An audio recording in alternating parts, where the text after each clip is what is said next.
fantastic session, and so on. And fantastic session, and so on.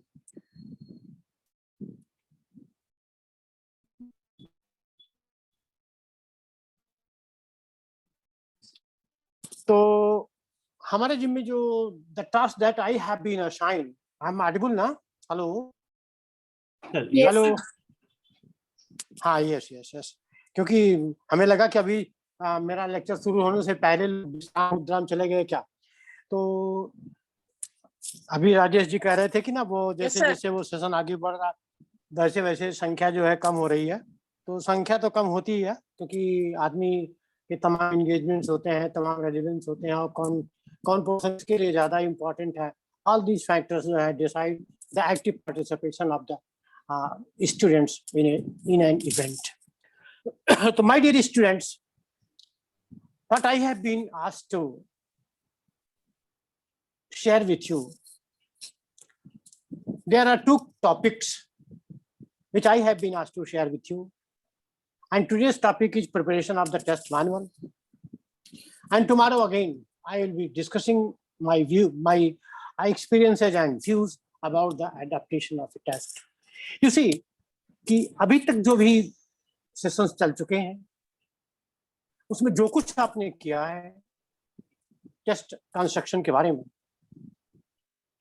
मुझे तो कुल मिला के कुछ बोलना ही नहीं है, लेकिन जो कुछ आपने किया होगा मैं उसको इमेजिन कर सकता हूं, मैं उसे अज्यूम कर सकता हूं कि क्या क्या हुआ। कुछ चीजों को हमने कभी कभी देखा भी है साथ में, बट नॉट ऑलवेज। कुल मिला के मेरा जो काम है, that is the my task is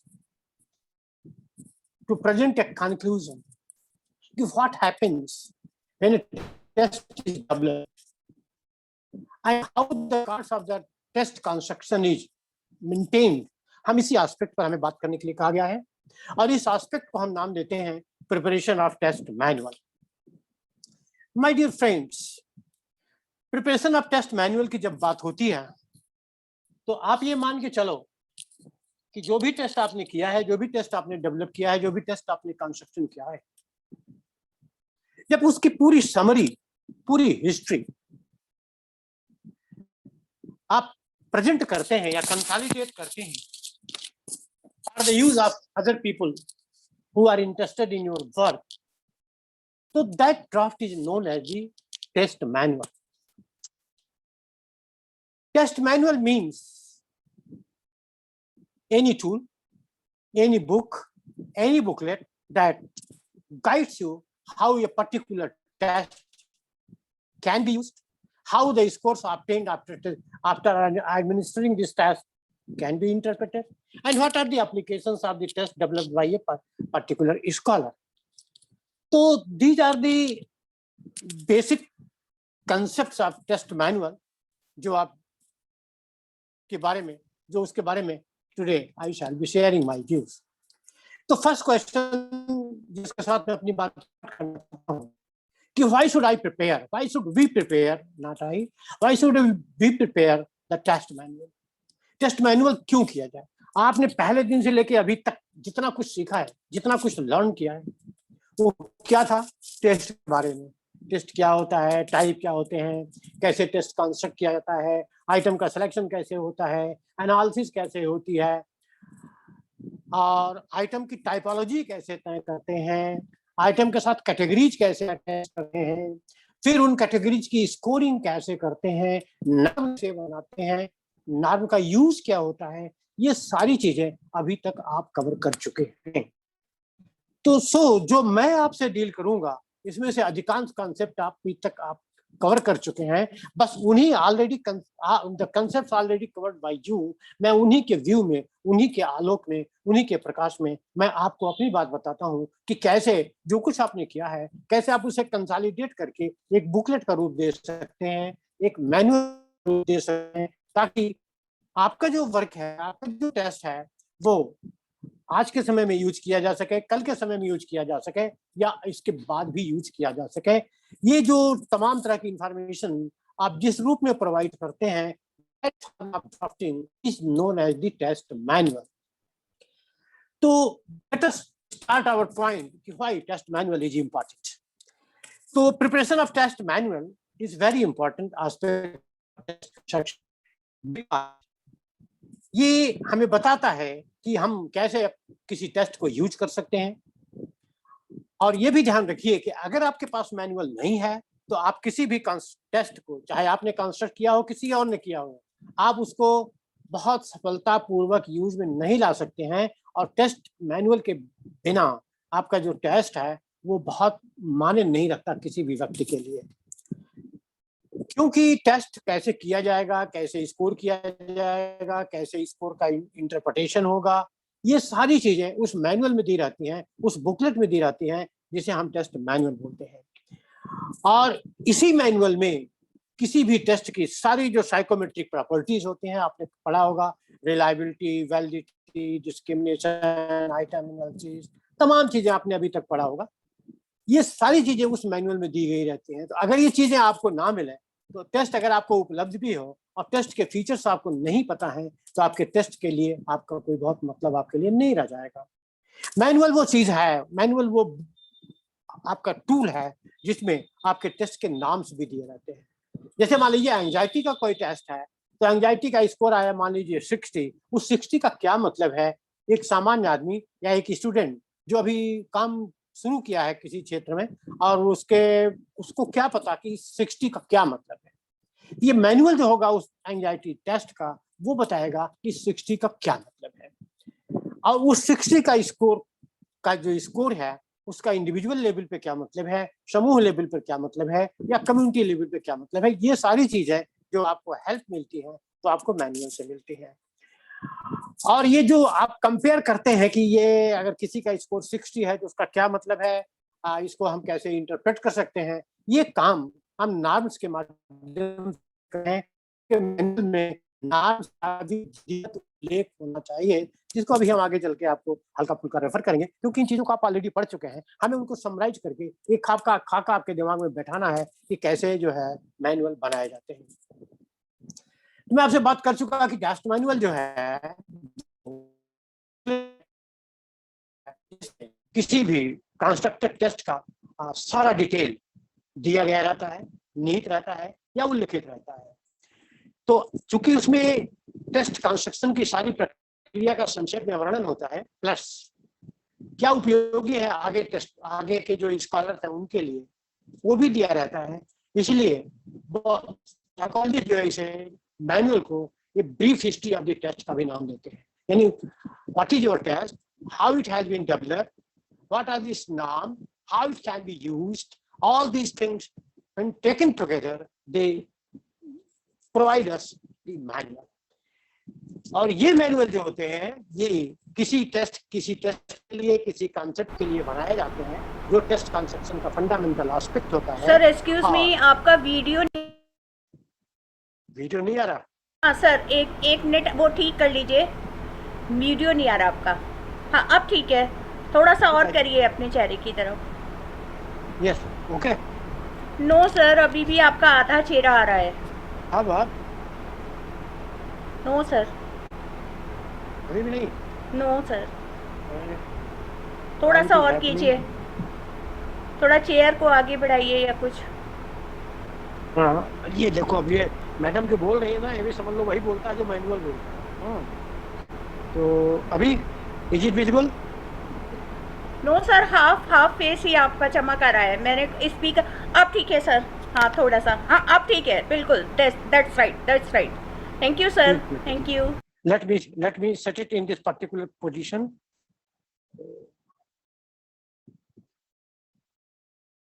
It's okay, madam? Yes sir, yes sir. Yes sir, good morning. Mobile को सामने फिक्स कर दीजिए।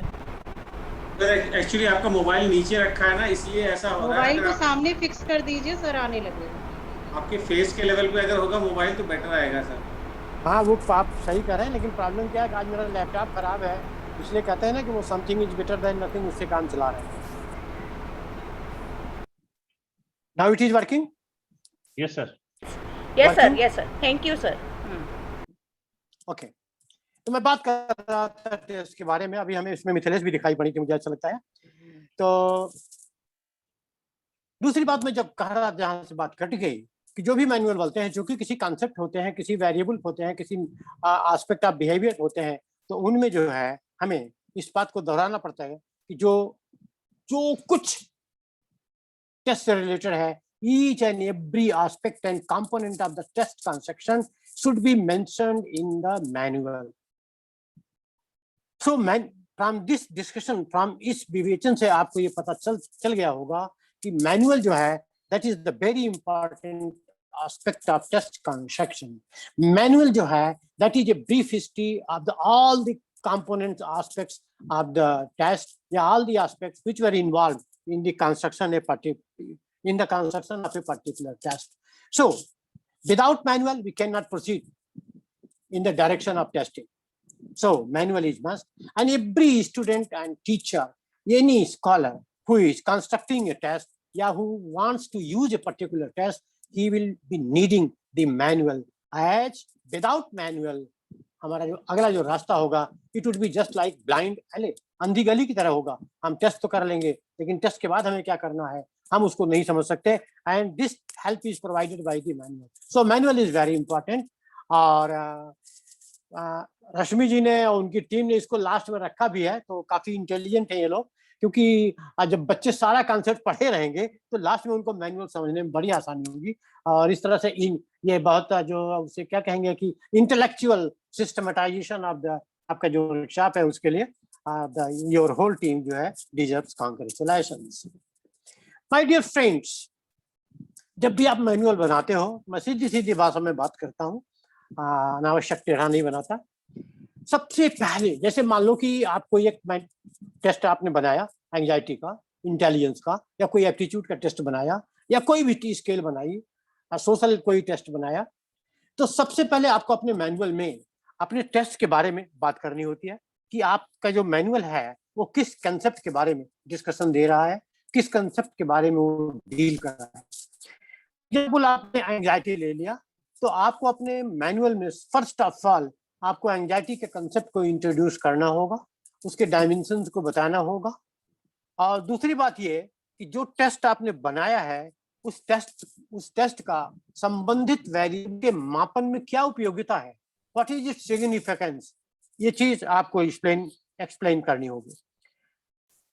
इसी सिलसिले में आपको इंट्रोडक्शन में ये भी देना होगा कि जो वर्क आपने किया है, क्या उस तरह का वर्क अपने इस एरिया में और भी लोगों ने किया है, चाहे वो आपके देश में किया हो, चाहे आपके देश के बाहर के लिए. And studies done in our own country, माने सिमिलर स्टडीज वो भी उसमें मेंशन की जाती हैं. एंड देन आपको ये दिखाना पड़ेगा कि आपने अगर इस टेस्ट कोई पर्टिकुलर टेस्ट को डेवलप किया है, तो आप उसको टेस्ट को डेवलप करने की आवश्यकता क्या थी. तो ये सारी चीजें आपको अपने मैनुअल के शुरुआत में देने की आवश्यकता पड़ती है. और कुल मिला के समझिए कि this is the starting point of drafting a manual for a test. तो माय डियर फ्रेंड्स, तो जब आप टेस्ट बनाते हो, तो चूंकि टेस्ट बनाने का काम ऑलरेडी हो चुका है, लेकिन हम जब अपनी बात को आगे लेके चलेंगे, हमें उन पुरानी जो लेक्चर्स आप कवर कर चुके हैं, उनको हमें एक रेफरेंस के साथ आपको आगे लेके चलना पड़ेगा. तो तभी हम आपको मैनुअल के ड्राफ्टिंग के बारे में ठीक से बता पाएंगे. तो डेवलपमेंट ऑफ द टेस्ट जब आप करते हैं,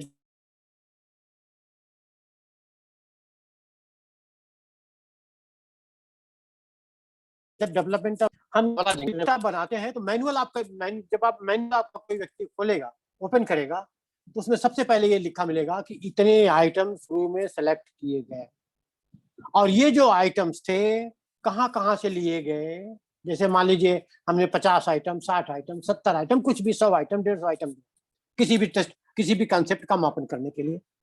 तो हमें ये भी बताना पड़ेगा उसमें कितने आइटम न्यू हैं, ये भी बताना पड़ेगा कि कितने आइटम ऐसे भी हो सकते हैं जो अन्य सोर्सेज से लिए गए हैं, चाहे वो ओरिजिनल फॉर्म में लिए गए हैं, उसको आपको एक्नॉलेज करना पड़ेगा, और अथवा उनको मॉडिफाई करके लिया गया है. तो इन आइटम्स के बारे में आपको बाकायदे विधिवत आपको एक्सप्लेन करना पड़ेगा.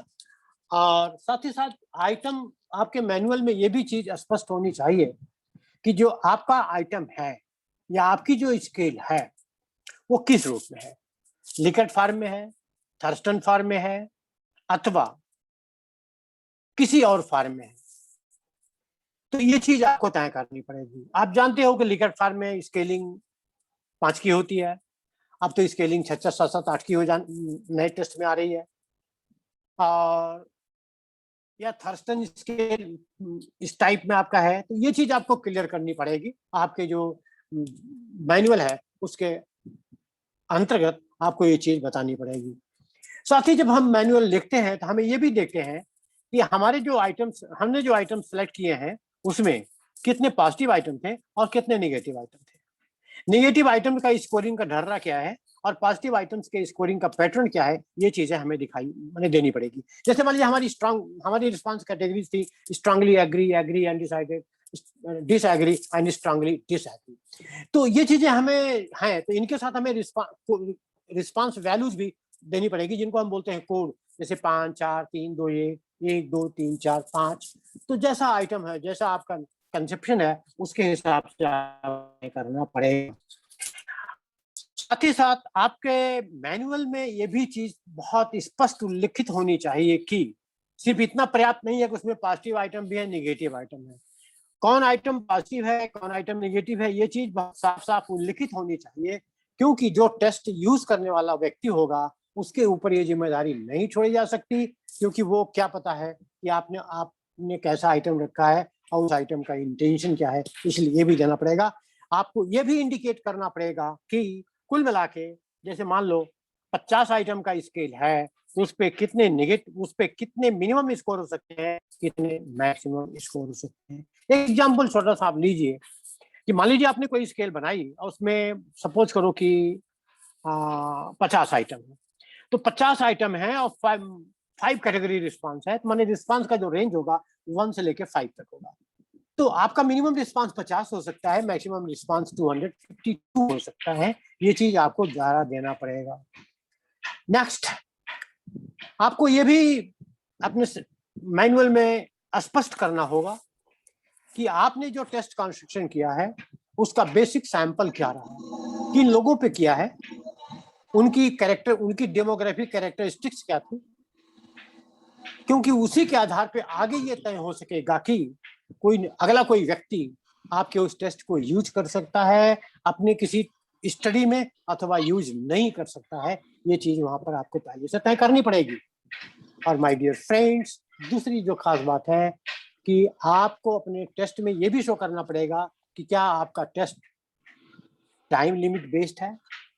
तो टाइम लिमिट बेस्ड ज्यादातर जो एबिलिटी टेस्ट होते हैं उनमें होता है, और जो जनरल बिहेवियरल टेस्ट होते हैं उनमें इसकी आवश्यकता नहीं होती है। लेकिन है कि नहीं है, और यदि है तो ये चीज आपको वहां पे इंगित करना चाहिए। ये चीजें हो जाती हैं आपके टेस्ट डेवलपमेंट के बारे में जो सूचनाएं अपेक्षित होती हैं शुरुआती दौर में। तो कंसेप्ट का इंट्रोडक्शन हो जाएगा, आपके जो आइटम्स हैं उनकी पूरी कैरेक्टरिस्टिक्स हो जाएंगी, उनका नेचर क्या हो जाएगा, उनकी कैटेगरीज क्या होगी, मिनिमम मैक्सिमम रिस्पॉन्सेज कितनी होगी, ऑल दीज थिंग्स आपको जानना पड़ेगा।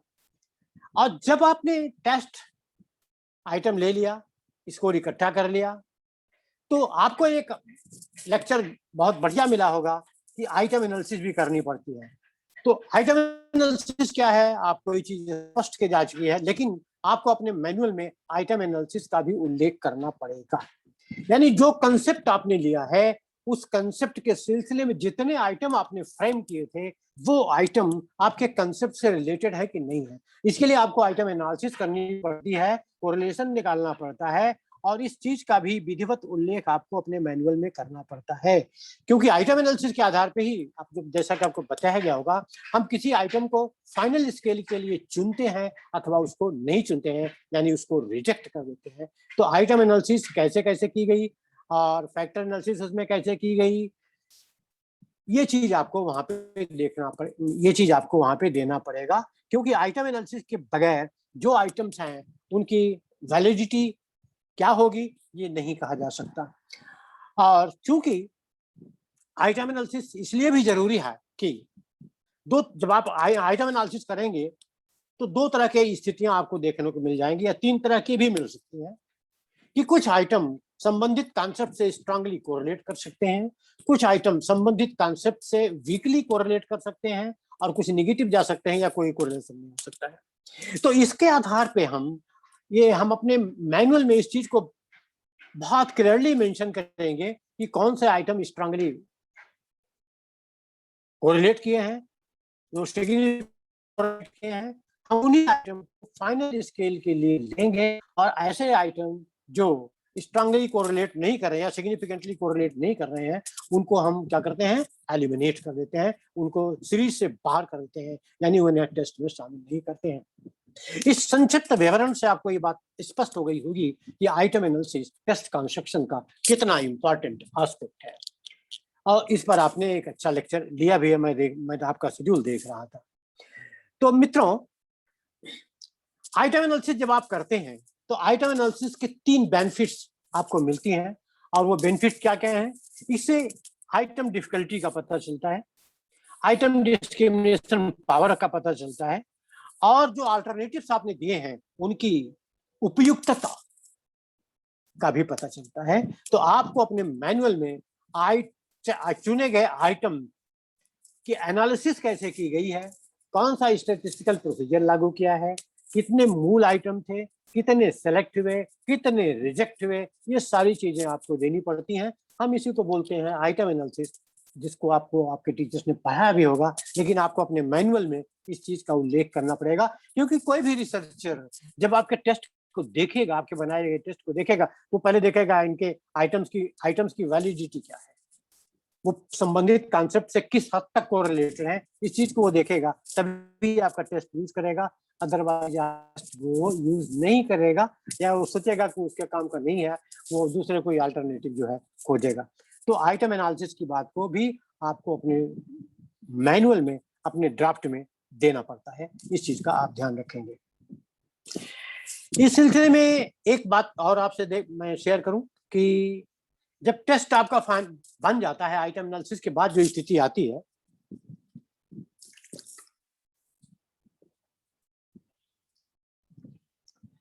आइटम एनालिसिस के बाद की जो स्थिति आती है, तो जो आइटम्स स्ट्रांगली कोरिलेट करते हैं या सिग्निफिकेंटली कोरिलेट करते हैं, हम उन्हें अपने फाइनल टेस्ट के लिए रिटेन करते हैं, और जो ऐसा जिनके साथ ये विशेषता नहीं पाई जाती, उनको हम एलिमिनेट कर देते हैं, पृथक कर देते हैं। तो मित्रों, फाइनल फॉर्म जो हम इस तरह से बनाते हैं, उनको हमें किसी एक बड़े सैंपल पर, एक एवरेज से बड़े सैंपल पर हमें उन्हें फिर एडमिनिस्टर करना पड़ता है। जब हम एडमिनिस्टर करते हैं तो पिछले लेक्चर्स में आपको ये बताया गया होगा कि जिस सैंपल पर हम एडमिनिस्टर करेंगे, हमको ये तय करना पड़ेगा, उसमें पार्टिसिपेंट्स का एक टारगेट हम लेके चलेंगे, उनका एज रेंज क्या होगा ये लेके चलेंगे, मेल्स होंगे या फीमेल्स होंगे या दोनों जेंडर के लोग होंगे, ग्रामीण होंगे या शहरी होंगे, ये भी हम देखेंगे। तो ये सारी चीजें हम तय करते हैं। और टेस्ट करने से पहले आपको जो पार्टिसिपेंट्स हैं या सपोज जो सब्जेक्ट्स हैं, आपको उनकी विलिंगनेस भी तय करनी पड़ेगी कि वो टेस्ट में भागीदार होने के लिए तैयार है कि नहीं तैयार है। सपोज कि they are ready to participate in the test, तो ऐसी दशा में आपको उनके साथ वार्म रैपोर्ट स्थापित करना पड़ेगा, आपको उनको अपने कॉन्फिडेंस में लेना पड़ेगा, आपको ये बताना पड़ेगा कि ये जो हम टेस्ट आपको दे रहे हैं, ये एक निश्चित उद्देश्य के साथ हैं, इनका आपके किसी योग्यता या किसी और चीज से कोई खास मतलब नहीं है।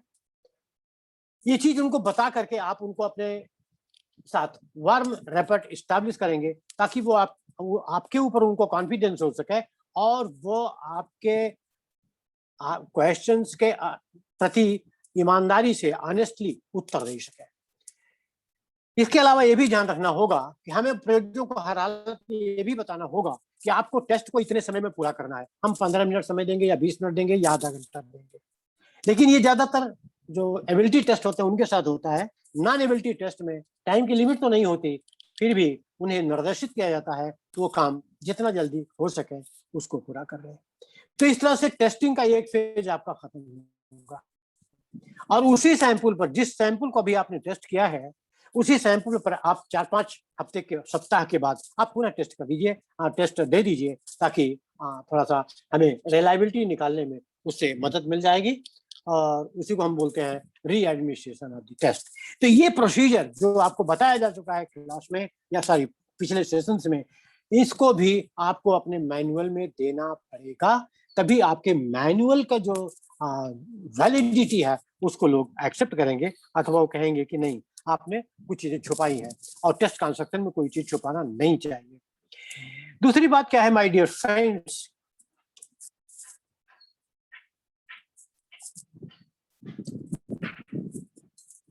कि आपको टेस्ट की साइकोमेट्रिक प्रॉपर्टीज पढ़ाई गई होंगी, काफी अच्छे से पढ़ाई गई है, और हम देख रहे थे उसमें वक्ता भी काफी अच्छे अच्छे लोग हैं। तो आपका जो मैनुअल बनेगा उसमें आपको रिलायबिलिटी का भी उल्लेख करना पड़ेगा। आप ये जानते हो कि रिलायबिलिटी जो है वो किसी मेजर के, किसी टूल के कंसिस्टेंसी का इंडिकेटर होता है, कि यानी अगर हम किसी टेस्ट को किसी व्यक्ति पर, किसी समूह पर एक से अधिक बार दें, तो हमें वही रिजल्ट अथवा बिल्कुल उसी के आसपास का रिजल्ट मिलना चाहिए। डिफरेंस है भी तो सिग्निफिकेंट नहीं होने चाहिए। सपोज कीजिए कि आप एक क्लास के बच्चों पर या किसी व्यक्ति पर एंजाइटी का कोई टेस्ट दे रहे हैं, या एग्रेशन का कोई टेस्ट दे रहे हैं, तो एक से अधिक बार जब उसकी आप टेस्टिंग करते हो तो आपके रिजल्ट्स बिल्कुल वैसे ही आने चाहिए जैसा पहली बार आया था, जैसा दूसरी बार आया था। यह जो विशेषता होती है किसी भी टेस्ट की, इसको हम रिलायबिलिटी बोलते हैं। आपने इस पर एक अच्छा लेक्चर लिया हुआ है, और ये रिलायबिलिटी बहुत आसानी से आप निकाल सकते हो। एक तरीका तो आपका टेस्ट रीटेस्ट आपको बताया गया होगा, दूसरा आपको स्प्लिट हाफ बताया गया होगा। आपको अपने मैनुअल में जो भी टेस्ट आपको बताया गया है वो आपकी बात है, कि आप कौन सी रिलायबिलिटी निकालेंगे, वो मेरा कंसर्न नहीं है, आपका है। लेकिन आपको अपने मैनुअल में ये स्पष्ट करना होगा कि आपका जो टेस्ट है वो रिलायबल है। हमने इस तरीके से इस तरह से इसकी रिलायबिलिटी ज्ञात की है, रिलायबिलिटी इसकी सार्थक है, और इस टेस्ट को आगे किसी भी काम में यूज में लाया जा सकता है, इसके उद्देश्य को ध्यान में रखते हुए। तो रिलायबिलिटी का भी आपको क्लियर कट देना पड़ेगा। क्या रिलायबिलिटी आई है वो आपको बताना पड़ेगा, पॉइंट इतना, पॉइंट इतना, पॉइंट इतना, जो भी आपकी आई है, वो टेस्ट रिटेस्ट मेथड से आई है, या स्प्लिट हाफ मेथड से आई है, या और किसी तरीके से आई है, जैसे पैरेलल फार्म वगैरह यूज करते हैं। तो जो भी मेथड आपने यूज किया है, उन सारी चीजों को आपको वहां पे मेंशन करना पड़ेगा, ताकि पढ़ने वाला जो है ये तय कर सके कि आपका जो टेस्ट है वो वाकई यूजफुल है अथवा ये कूड़ा कचरा है। फ्रेंड्स, आपको psychometric properties of the test के अंतर्गत वैलिडिटी भी पढ़ाई गई होगी, और वैलिडिटी का भी उल्लेख आपको अपने मैनुअल में करना होगा।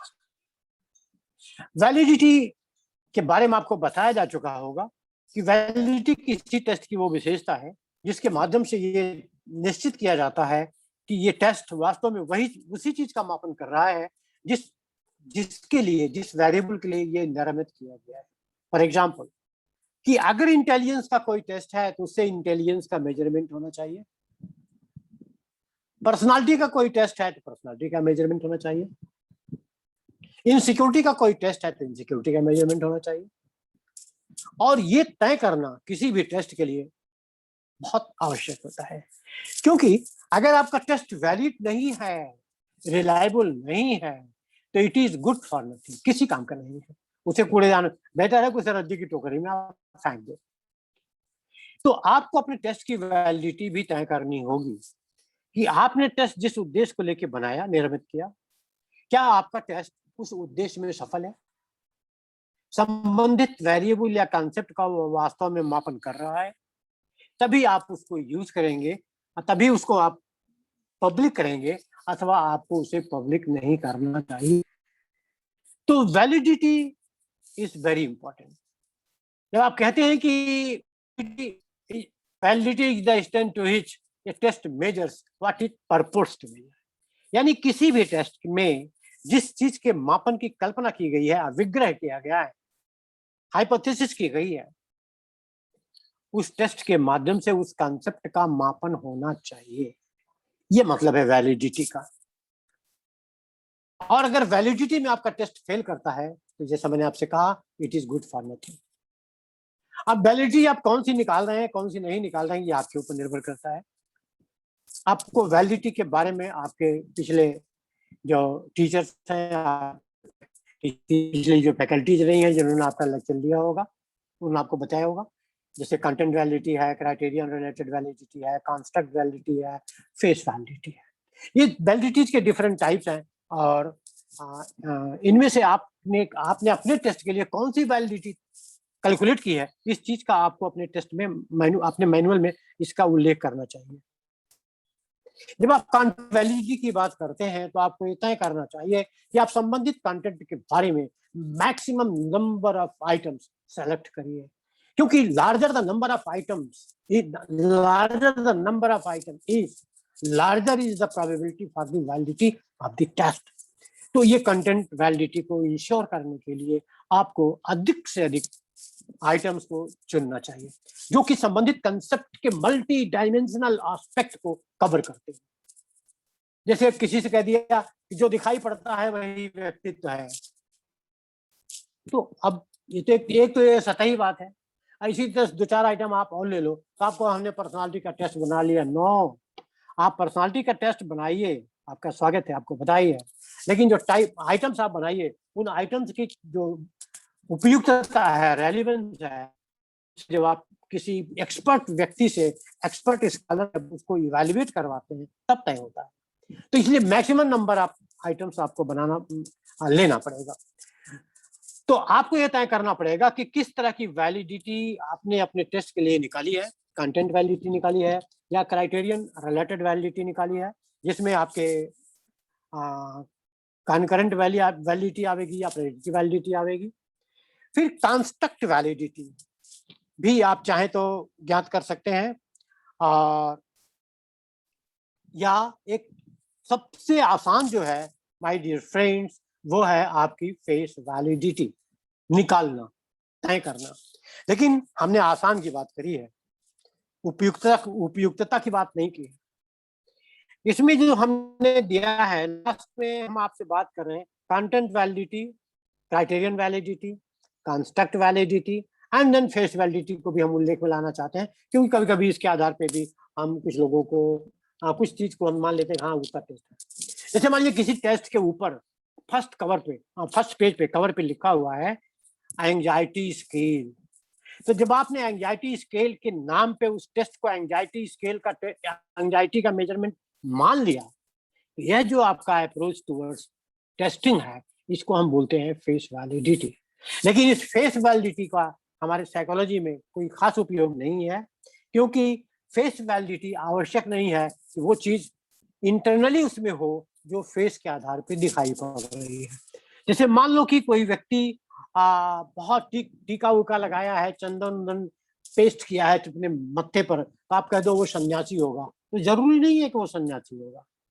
तो फेस वैलिडिटी एक इंडिकेटर हो सकता है क्षण भर के लिए, लेकिन वो कोई डीप इंडिकेटर नहीं है। हमें इस बात को ध्यान में रखना चाहिए, और इसीलिए फेस वैलिडिटी जो है वो हमारी प्राथमिकता बिल्कुल नहीं होती है, और ऊपर की जो वैलिडिटी मेथड्स हैं वो हमारी प्राथमिकता होते हैं।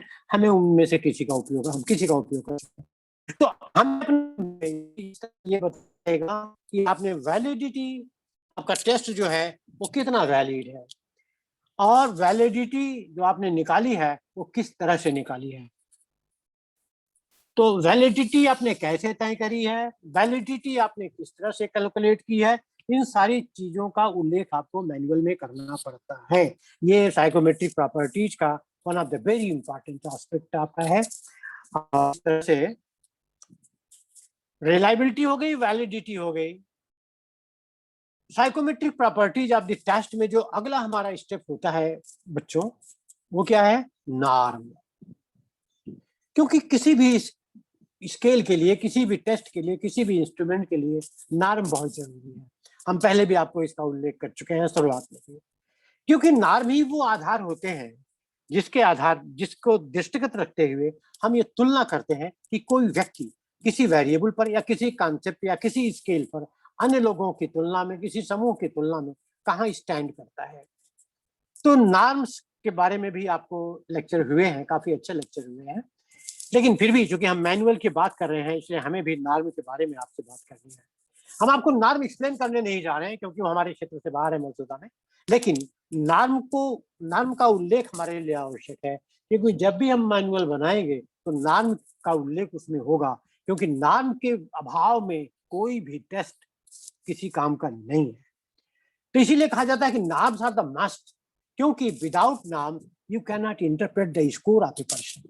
किसी व्यक्ति को, जैसे मान लो कि एंजाइटी का टेस्ट है, इंटेलिजेंस का टेस्ट है, इंटरेस्ट का टेस्ट है, ओकेशनल प्रेफरेंस का टेस्ट है, तो जो स्कोर किसी व्यक्ति का है किसी टेस्ट पे, उसका आशय क्या है, उसका तात्पर्य क्या है, ये तय होता है नॉर्म के आधार पे।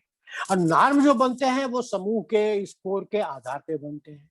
जैसे मान लीजिए 100, 200, 400 लोगों पर आपने एंजाइटी का टेस्ट किया और उनकी डिफरेंट कैटेगरीज तय कर दी, तो जब किसी व्यक्ति के एंजाइटी के लेवल को तय करना होगा तो उस समूह के जो स्कोर है उसको ध्यान में रखते हुए आपको तय करना पड़ेगा कि संबंधित व्यक्ति में एंजाइटी का लेवल कैसा है।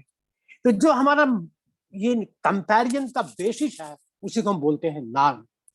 तो नॉर्म के अभाव में भी टेस्ट का कोई मतलब नहीं होता, इसलिए आपको अपने मैनुअल में नॉर्म का भी उल्लेख करना पड़ेगा, क्योंकि जब आप मैनुअल बनाते हो तो आपको ये तय करना पड़ेगा कि आपने कौन सा नॉर्म डेवलप किया है अपने टेस्ट के लिए। बहुत सीधी भाषा में बता दूं कि अगर आप कोई नॉर्म नहीं बना पा रहे हैं थोड़ी देर के लिए, समय की कमी के नाते या किन्हीं अन्य कारणों से, तो आप अपने समूह का जो 150 का जो भी आपने टेस्टिंग करी है, आप उसका मीन और एसडी निकाल लीजिए। मान लीजिए किसी 100 लोगों पर आपने टेस्ट किया किसी चीज का, फॉर एग्जाम्पल आपका टेस्ट है एक्स्ट्रा वर्जन, तो एक्स्ट्रा वर्जन पे टेस्ट किया, 100 लोगों का टेस्ट किया और उसमें मान लीजिए कि 20 आइटम थे या 25 आइटम थे, एक पर्टिकुलर मीन उसका आ गया सपोज करो।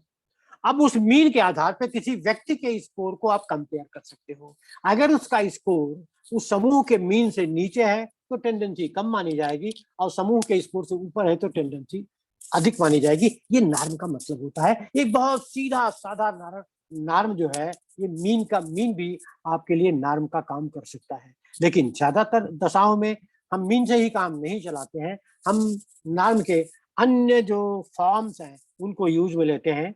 जैसे हमारा स्टैंडर्ड स्कोर है, जेड स्कोर है, परसेंटाइल है या स्टेनाइन है, ये सारे स्कोर हम ले सकते हैं। इसमें सबसे ज्यादा कंफर्टेबल और इजीली इंटरप्रेटेबल जो आपका होता है वो आपका परसेंटाइल है। क्वार्टाइल भी आप निकाल सकते हो, हाँ, फर्स्ट सेकंड थर्ड और या उसके ऊपर, लेकिन इसमें मोस्ट कन्वीनियंट जो जनरली लोग यूज करते हैं वो यूज करते हैं परसेंटाइल। और परसेंटाइल को आप जानते हैं that indicates the 100th part of A range. तो इसमें आप स्कोर को क्या करते हैं, समूह पर प्राप्त आंकड़ों के आधार पर आप परसेंटाइल निकाल लेते हो और उस परसेंटाइल के आधार पर आप किसी व्यक्ति विशेष के स्कोर को आप इंटरप्रेट कर सकते हो। जैसे मान लीजिए आपने किसी व्यक्ति में एंजाइटी का मेजरमेंट किया, अब आपके पास एक स्कोर है कि अगर ये व्यक्ति 1 से 16 के बीच में स्कोर पावेगा, जो आपने पहले से तय कर रखा है समूह के आधार पे, या 1 से 20 के बीच में स्कोर पाएगा तो इसमें एंजाइटी का लेवल लो माना जाएगा। तो अगर 1 से 20 का रेंज है लो लेवल का एंजाइटी का और आपका सब्जेक्ट पाता है 15 नंबर, तो इसका मतलब उसमें एंजाइटी का लेवल लो है। और मान लीजिए आपका परसेंटाइल ये बोलता है कि अगर कोई व्यक्ति 80 से 90 या 90 के ऊपर स्कोर पा रहा है तो उसमें एंजाइटी का लेवल बहुत हाई होगा। अब मान लीजिए आपने टेस्ट किया, उस संबंधित व्यक्ति का जो स्कोर है वो गया 50, 60, 65, 63 के आसपास, 80 और 90 का रेंज है, तो वहां पर उसका लेवल ऑफ एंजाइटी हाई पाया जाएगा। तो आपको अपने मैनुअल में ये चीज को बहुत स्पष्ट तौर से क्रिस्टल क्लियर फॉर्म में देनी पड़ेगी कि आपके जो स्कोर मिलेंगे, आपके रिजल्ट, आपके टेस्ट पर, उनका इंटरप्रिटेशन कैसे किया जाएगा। तो इंटरप्रिटेशन के लिए या तो आप कैटेगरी तय करो, कैटेगरी का भी आधार होगा, क्वार्टाइल वगैरह आप ले लो, या परसेंटाइल आप ले लो, स्टेनाइन आप ले लो, और सिंपलेस्ट काम चलाने के लिए मीन और एसडी आप ले सकते हो। मीन और एसडी से आपको टेंडेंसी का डिविएटिंग टेंडेंसी का पता चलेगा कि मीन के ऊपर स्कोर जा रहा है तो टेंडेंसी इज हायर, मीन के नीचे स्कोर जा रहा है तो टेंडेंसी इज लोअर। तो स्ट्रेंथ ऑफ द वेरिएबल उससे आपको पता चलेगा। ये इस तरह से आपको नॉर्म के बारे में भी आपको अपने मैनुअल में देना पड़ेगा। और यदि आपने एक से अधिक नॉर्म यूज किया है तो आप दोनों दे सकते हैं। जैसे आपने मीन एसडी ले लिया, बेसिक नॉर्म, आपने परसेंट टाइम निकाल लिया, उसको आप दे दिया, या आप क्वार्टाइल वगैरह निकाल सकते हो, या कोई भी आप निकाल सकते हो जो आपका, जैसे ये आपका एस्टेनाइन वगैरह है, इनको आप निकाल सकते हो। लेकिन जो भी आपने यूज किया है उस चीज को बकायदे आपको उसमें देना पड़ेगा, ताकि आपका टेस्ट अगर कोई बाद में यूज करे तो आसानी से अपने प्रयोज्य का वो स्कोर जो है वो इंटरप्रेट कर सके। My dear friends, I think this point is clear. और जब सब कुछ तय हो गया, आइटम फाइनल हो गया, एनालिसिस फाइनल हो गई, फिर उसके बाद टेस्टिंग फाइनल हो गई, नॉर्म भी बन गए, रिलायबिलिटी वैलिडिटी हो गई, नॉर्म बन गए, तो एक चीज आपको अपने मैनुअल में और डालनी होगी, और वो चीज ये है कि जब कोई व्यक्ति आपके इस फाइनल टेस्ट को किसी व्यक्ति विशेष पर यूज करना चाहता है, एडमिनिस्टर करना चाहता है, तो उसको एडमिनिस्ट्रेशन की प्रक्रिया क्या होगी, जिसको आप बोलते हैं procedure. Procedure of what? Procedure of administering the test. तो प्रयोज्य को ये बताना होगा, या प्रयोज्यों को ये बताना होगा कि मैं आपको स्केल दे रहा हूँ, एक क्वेश्चनियर दे रहा हूँ, एक टेस्ट दे रहा हूँ, इसका उद्देश्य यह है। टाइम लिमिट है कि नहीं लिमिट है, ये भी आपको उसमें आपके मैनुअल में इसका भी उल्लेख होना चाहिए, और उनको ये बताना चाहिए, उसमें ये लिखा जाना चाहिए कि आपको रिस्पॉन्सेज, अगर टाइम लिमिट की बात नहीं भी है तो फिर भी जो सब्जेक्ट्स हैं they should be asked to give their responses as quickly as possible. जितना जल्दी हो सकेगा वो अपनी रिस्पॉन्स दें, कोई भी आइटम उनको छोड़ना नहीं है। उनको ये भी बताना है कि इसमें कोई राइट रॉन्ग आंसर नहीं है, इसलिए आप फ्रीली आंसर दो, और आपके जो उत्तर मिलेंगे वो निश्चित रूप से हम एक टेस्टिंग के लिए ले रहे हैं, एक रिसर्च के लिए ले रहे हैं, इनका कोई व्यक्तिगत उपयोग नहीं किया जाएगा, शोध के लिए उपयोग किया जाएगा, ताकि आपके जो प्रयोज्य हैं वो बेहतर क्या उसे कहेंगे कि वो कंफर्ट फील कर सकें, उनके अंदर में कोई इनहिबिशन ना हो, कोई संकोच ना हो। ऐसा करके ही आप अपने जो आपका सैंपल है, आपके जो सब्जेक्ट्स हैं, आप उनसे स्पष्ट और रेलिवेंट इंफॉर्मेशन ले सकते हैं। हाँ, आप जरूर ये बता सकते हैं कि यह किस तरह का टेस्ट है, लेकिन the exact detail of the test बताना जरूरी नहीं है। और फिर उसके बाद जब टेस्टिंग ओवर हो जाती है तो उसमें प्रोसीजर में आपको ये भी देना पड़ता है कि जो आपके रिस्पॉन्डेंट्स थे, हमने उनको बहुत वार्म वेलकम देते हुए फिर उनको सी ऑफ किया टेस्टिंग से, और टेस्ट जो प्रयोज्यों के स्कोर वो होंगे, रिस्पॉन्सेज होंगी, उनका हम स्कोर कैसे करेंगे, और स्कोर का सिस्टम जो कि मैनुअल में पहले ऑलरेडी दिया है उसके आधार पे हम उसकी स्कोरिंग करेंगे। इतना कुछ करने के बाद आपका मैनुअल है लगभग फाइनल पेज में हो जाता है। लेकिन अगर आप एक अच्छा मैनुअल यूज कर रहे हैं, अच्छा रिसर्च स्कॉलर होना चाहते हैं, तो आपको अपने मैनुअल के लास्ट में आपके टेस्ट की जो सीमाएं हैं, जो इम्प्लीकेशंस हैं और जो सीमाएं हैं, उनका भी वर्णन करना चाहिए। फॉर एग्जाम्पल कि आपने जो टेस्ट बनाया है या जो टेस्ट आपने अडेप्ट किया है उसका स्कोप क्या है, यानी वो किन लोगों के लिए उपयोगी है, उसका एज ग्रुप क्या होगा, कंटेक्स्ट ग्रुप क्या होगा, प्रोफेशनल ग्रुप क्या होगा, ये चीजें आपको देनी पड़ेगी। टारगेट ग्रुप क्या है, ये चीज आपको स्पष्ट करनी पड़ेगी।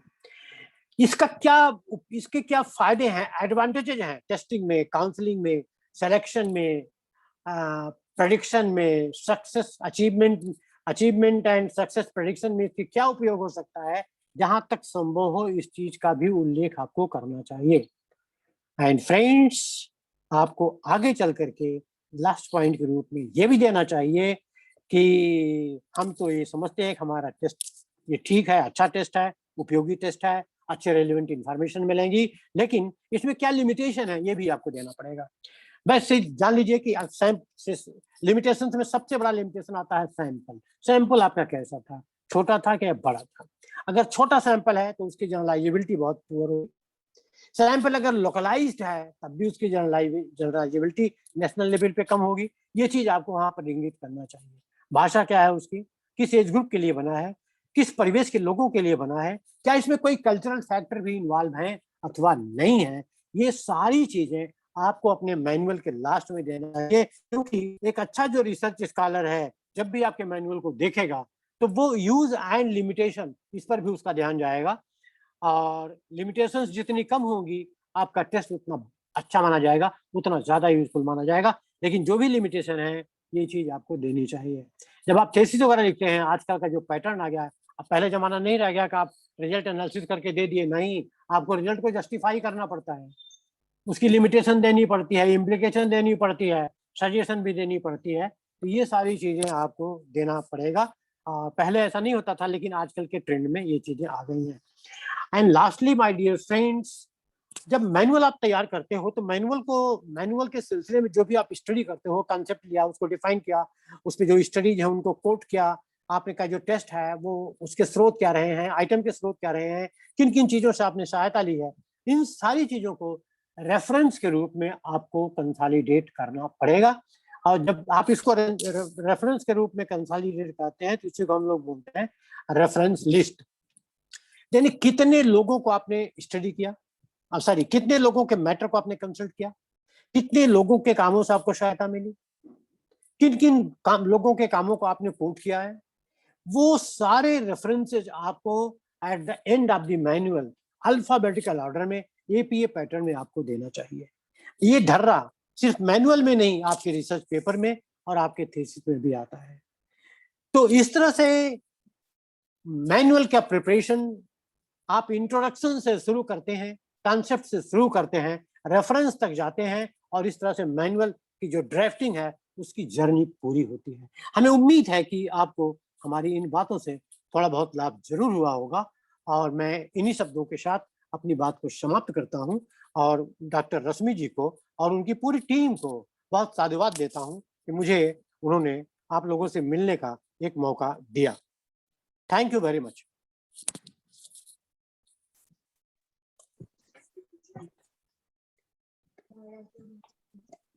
Thank you, sir.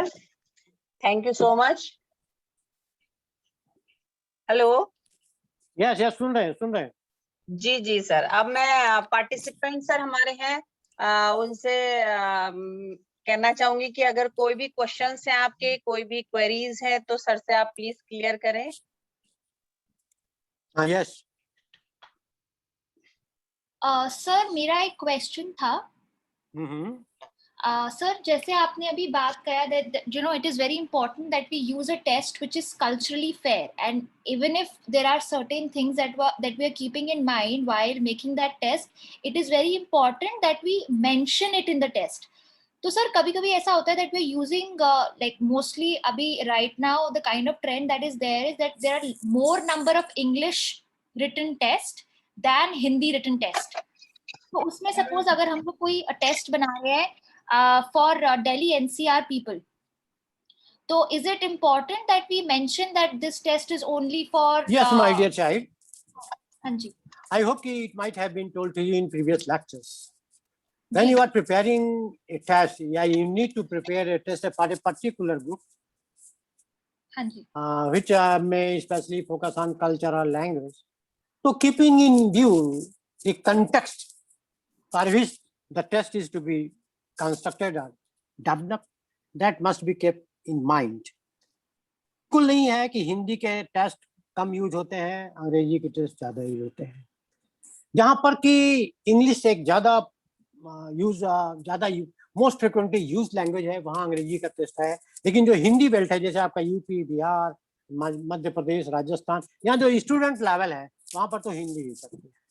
तो ये it depends upon your need कि what type of language you want to use. It depends on your target कि what type of culture you are going to target. तो कल्चर फ्री और language free ये जब जो test होते हैं, तो उसमें भी वही दो रास्ते होते हैं। आप पहले से टारगेट कर लो कि किस, हमने यहाँ पे बताया है ना कि आपका सैंपल टारगेट क्या होगा। तो सैंपल क्या है, जैसे मान लो इंग्लिश स्पीकिंग टारगेट आपका सैंपल है, तो उसके लिए जो आइटम जो है फ्रेम किए जाएंगे, items would be framed in English language. और अगर हिंदी स्पीकिंग बेल्ट है, तो वहाँ आइटम जो है क्या किए जाएंगे, would be framed in Hindi language. तो this is the problem. Don't talk in terms of north and east, talk in the terms of population, talk in terms of sample. See, what is the basic language of the sample? Yeah, in which language a particular sample is more comfortable to answer the questions of the scale. So, sir, in that case, then we will mention this particular point in limitation, no? Like, for example, if Yes, I'm yes, yes, yes, yes, yes, yes, yes, yes. Yes, Okay. yes. So, sir, कुछ तो ऐसे भी test होते हैं, like I've studied couple of manuals in which, you know, the language is English and those tests are regionally done. Like, for example, there's a manual which is developed and they have mentioned that the sample that they have taken is from Lucknow. तो फिर No, that no, no, means no, that no, no, no, no. Sample has been taken from Lucknow. It's okay. हाँ जी, तो फिर sir उस वो test can we then use it in our population, because then we'll have to modify the test, right? Because No, the no, no, kind no, of no. देखो, if you compare the population of Lucknow and NCR, right, you will not find significant difference between culture, language, lifestyle and खान-पान. ये okay, जो हमारा geographic area है, ये almost एक ही तरह की करेक्टर वाला है. थोड़ा बहुत फ्लक्चुएशन है रीजन टू रीजन. तो अगर वो बच्चा हिंदी बोलता है तो लखनऊ के किसी पॉपुलेशन पर अगर वो टेस्ट डेवलप है तो that test can be used on other student belonging to other states, belonging to the states other than Uttar Pradesh or region other than the Lucknow, provided, if you feel कि the nature of the students of Lucknow University and the nature of the students of Delhi University are relatively different. Suppose a question sir, like actually, this comes to your mind. this is what ठीक? I wanted. हाँ जी. Yes, I am coming to the point, my dear. So in that scenario, you can use that very test. Okay? Hello? Yes, sir. बोलती रहो. You can हाँ जी. use that very test without any hesitation. Only one thing that you should do is you should develop your own norm. Okay. Clear? Right. जैसे right, देखो right. बेटा हम बताएं, तुम कहाँ के रहने वाली हो? So Delhi. अरे बाप रे बाप, दिल्ली के बहुत सारे स्टूडेंट हमारे यहाँ आते हैं पढ़ने के लिए. तो मान लो कि दिल्ली के रहने वाले हो, एक चीज मैं जी. तुम्हें बताता हूँ कि जैसे कि mixing between boys and girls in the class situation. सुन रही हो हमारी बात? हाँ जी, sir. I'm Mixing between the boys and girls in class situation is very common in NCR region as compared to our region, Uttar Pradesh, Bihar, something like that. Okay? Ji. So some variation in the scores of the students may be observed.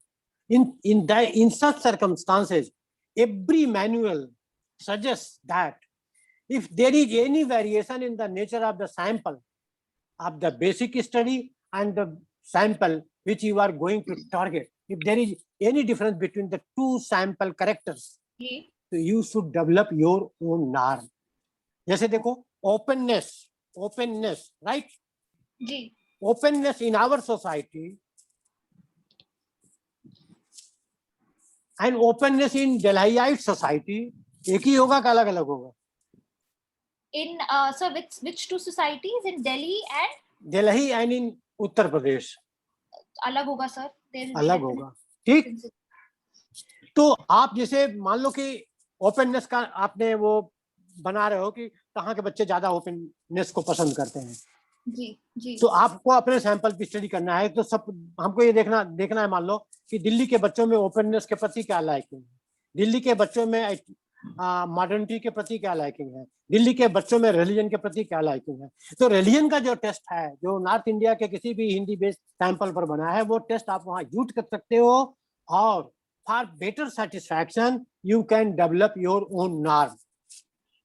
Item will remain the same, item may remain the same, manual will also be the same, but for your convenience, for a better comparison, for better evaluation of your local sample, you can develop your own norms. ये हर manual में दिया रहता है. Sir, is developing our own norms similar to what we say these days, revising a scale? No. Developing own norm doesn't mean you are revising the scale. No. When you will be in need of revising a scale, so that will be a different topic. Revising the scale and developing the test, दोनों में जो steps involved in both the phases जो हैं of test construction are more or less common. minor differences. And So, sir- revising the scale or adapting a scale, Ji. I shall be talking about it tomorrow. So, sir, so ethically, then we need to take author's permission if we are intending No, to no, no, no, develop no, our no, own. no. देखो, generally Okay. authors जो होते हैं, they are very flexible होते हैं, बड़े open minded होते हैं, right? हम लोग उसमें ये दे देते हैं कि ये जो sample है, it is based, it is from North India, right? Suppose हाँ जी, करिए हाँ the ji. same test is being now used in Bangalore, Chennai, Okay. Andhra Pradesh. So if there is no language problem, so same test can be used. If the language is the same for the North Indian sample, for the South Indian sample, so variation in the mean etc. may be observed, and in such case you can develop your own norm without revising the test. Okay. Okay, sir. NAR means categorization of the respondents, whether they are high on the scale of anxiety, low on the scale of anxiety, average on the scale of anxiety. ये norm you can develop for your own sample. Okay. There shall be no need of revising the test. ठीक है, sir. Okay? ठीक है जी. हाँ जी. Thank you, sir. Hello. Yes, sir. Yes. One thing, my dear. हाँ जी. दूसरी चीज जो हम आपको यहाँ पे बताना चाहेंगे, बड़ी रेलिवेंट क्वेश्चन आपका है, वो ये है कि in case you introduce any minor change in the items of the scale already constructed, जी. ठीक है? हेलो. जी, sir. जी, sir. जैसे आपने यहाँ पे हमने लिखा कि हमें रामलीला देखना पसंद है, ठीक? जी. अब जिस सैंपल हमें देना है, मान लो वहां रामलीला नहीं चलती है, Right. तो Right. ये आई डोंट वहां परेशानी पैदा करेगा. हाँ जी. तो हाँ जी. वहां का जो कोई कल्चरल फेस्टिवल हो उसको उसमें ऐड कर दो, Okay. ठीक? जी. और करके इसको हम बोलते हैं minor changes, insignificant changes, Okay. ठीक है? हाँ तो जी. उसको उस कल्चरल कंसेप्ट को, या जैसे मुहावरे कई होते हैं, जिसकी लाठी उसकी भैंस, एक कहावत है, इसका जी. मतलब समझती हो? हाँ जी, sir. क्या समझती हो? मतलब might is right, Right. Might is Right. Right. जिसके हाथ में पावर है उसी का सब कुछ है. Right. तो जिसके हाथ में लाठी उसकी भैंस, ये बड़ी पुरानी कहावत. अब ये कहावत हम लोग के यहाँ चलती है, नॉर्थ इंडिया में चलती है, बिहार में भी चलती है.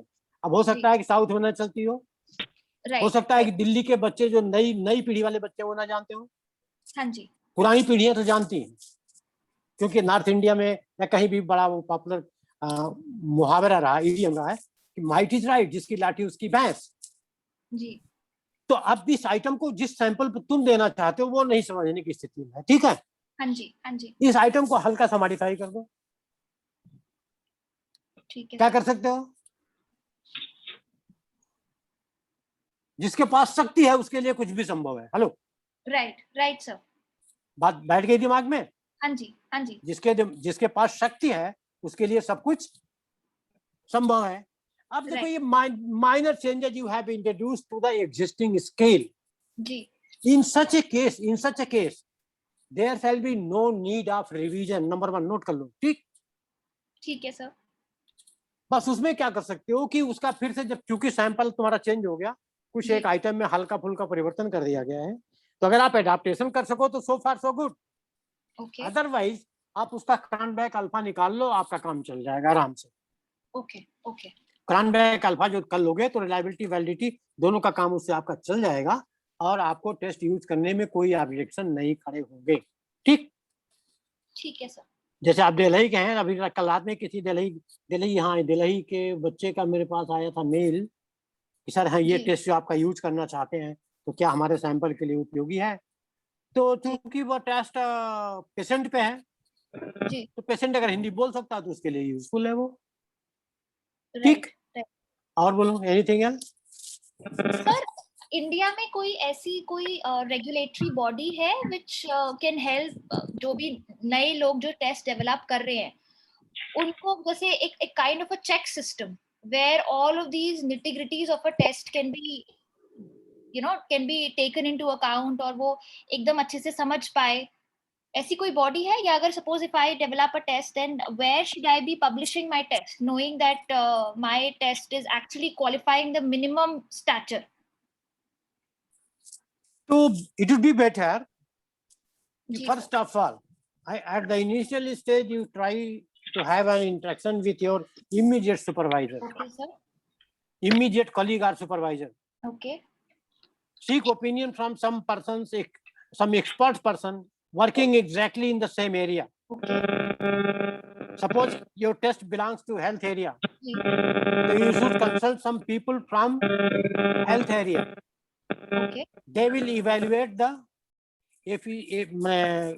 efficiency or effectiveness or desirability of your test, हाँ जी and then you can come to a particular conclusion whether or not you should proceed in the direction, in the apekshit direction or not. Okay okay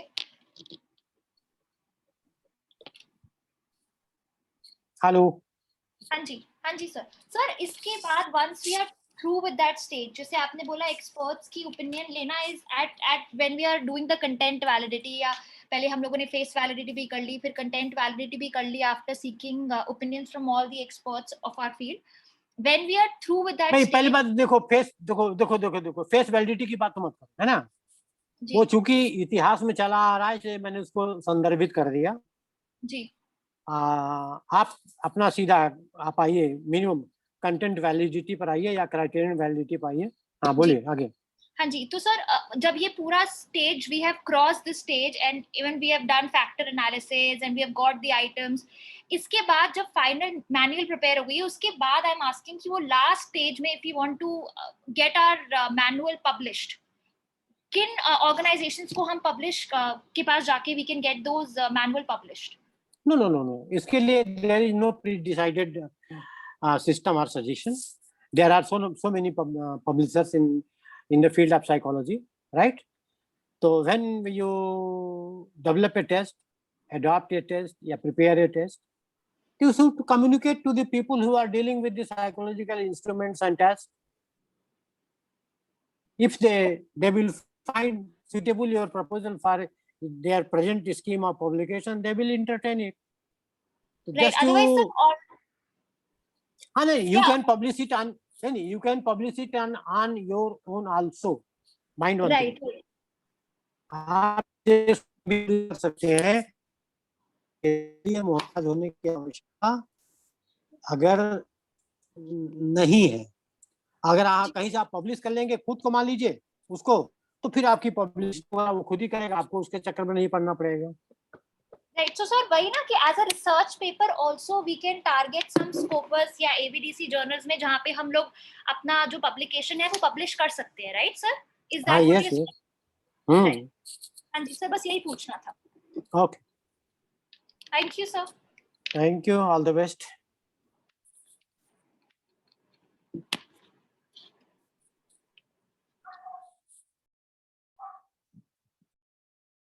hello Rashmi ji.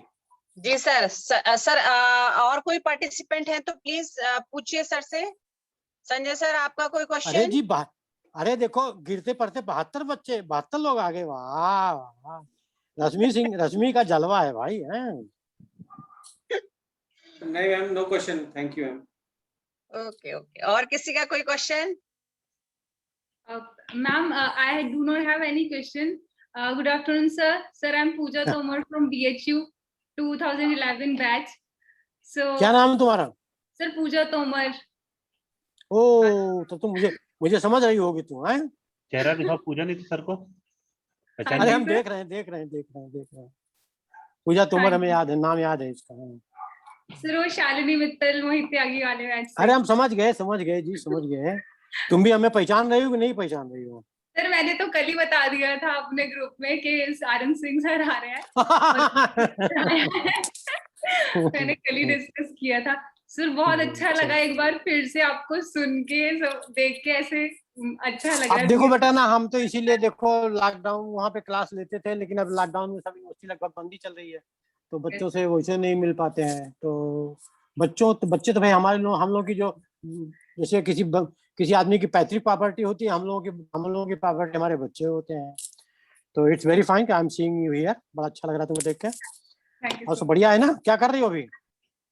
Sir मैं Chandigarh university में as an assistant professor पढ़ा रही हूँ। अरे तो मिठाई खिलाए बगैर। सर बीएचयू अब कॉन्फ्रेंस होगी जब भी, तो अब की बार पक्का। चलो अच्छा ठीक, all the best. Thank you sir. Thank you sir, thank you. Sir एक बात रखना चाहूंगी जो मेरी मॉर्निंग में हो रही थी पार्टिसिपेंट के साथ, क्योंकि आपके काफी टेस्ट बने हुए हैं, तो कल सर अगर आप मेरी इस रिक्वेस्ट को थोड़ा सा एक्सेप्ट कर लें कि एक टेस्ट अपना इनको शो कर दें और थोड़ा सा उस पे सर इनके डाउट्स और जो जितने हैं वो क्लियर कर दीजिए। अरे यार मेरा लैपटॉप में थोड़ी प्रॉब्लम आ गई है, उसका वाईफाई सिस्टम फेल हो गया है, इसलिए मोबाइल से बात कर रहा हूँ, लेकिन हम उदाहरण के माध्यम से कर देंगे, ठीक है? जी जी जी सर, जी प्लीज वर्बल सर। एग्जाम्पल, वो तो काम मेरे जी लिए सर। बहुत आसान था। अभी तो एक टेस्ट पे काम चल रहा है, हम लोगों का पूरा 5 लोगों की टीम लगी है इस पे, हम वही जी। शेयर कर देते हैं। और अभी तो एक अमेरिकन टेस्ट है, उसको हम लोगों ने अडॉप्ट किया है, उसकी तो बड़ी डिमांड है इसमें कंट्री में, डायबिटीज पर है वो, नहीं तो उसी जी को कर जी देते हैं। लेकिन प्रॉब्लम हुआ कि मेरा जो लैंड कार्ड वाला सिस्टम वो फेल है, और मेरे मोबाइल से मेरा लैपटॉप एक्सेप्ट नहीं कर रहा है, तो मैं सिर्फ मोबाइल से ही काम कर रहा हूँ, लेकिन फिर भी मैं जुबानी उसको शेयर करूंगा। ठीक सर, अगर उसका प्रिंट आउट है सर थोड़ा सा शो कर देंगे और इनको थोड़ा सा एक्सप्लेन कर देंगे तो शायद मुझे लगता है थोड़ा इनको और अच्छे से क्लियर हो जाएंगी चीजें।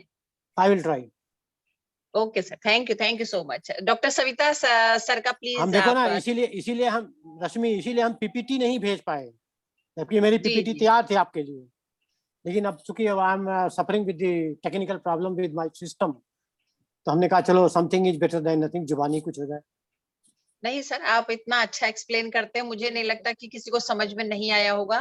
बस एक रिक्वेस्ट कि कल आप थोड़ा सा इसे और कर देंगे तो हमारा कल लास्ट डे है। नहीं चलो ठीक है, कल कर देंगे, और ठीक है। इसको और थोड़ा सा चार्मिंग बनाने की कोशिश करेंगे, ठीक है? जी जी जी। Doctor Okay. धन्यवाद सर, धन्यवाद professor Aryan Singh sir, thank you so much for being with us. बहुत ही सरल साधारण शब्दों में प्रिपरेशन ऑफ मैनुअल को आपने हमें बताया, और निश्चय ही जो हमारे पार्टिसिपेंट बहुत एक्टिव पार्टिसिपेंट्स हैं, स्पेसिफिकली मैं कुछ लोगों का नाम भी लेना चाहूंगी यहाँ पे।